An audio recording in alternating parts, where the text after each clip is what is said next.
Yung pinasok yung puwet niya sa cell. Yan o. Nangitlog siya.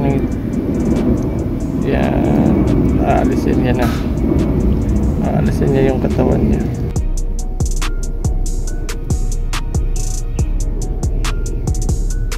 Tapos hanap ulit ng bakante para hindi madoble. Mga pollen ang laman oh. Yung mga color orange and yellow na nasa loob.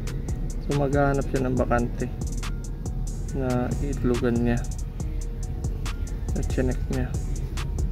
Oh, baka wala. Oh. Itlog siya oh. So sa isang minuto siguro makaitlog siya kung maraming bakante siguro mga 3 or 4. Depende kung may mga bakante na mga cell. Yan. Okay. So ang gagawin ko ay huhulihin ko muna siya. Ilalagay ko siya sa cage kasi itatransport ko siya papuntang probinsya namin sa Masbate. So i-cage ko na muna.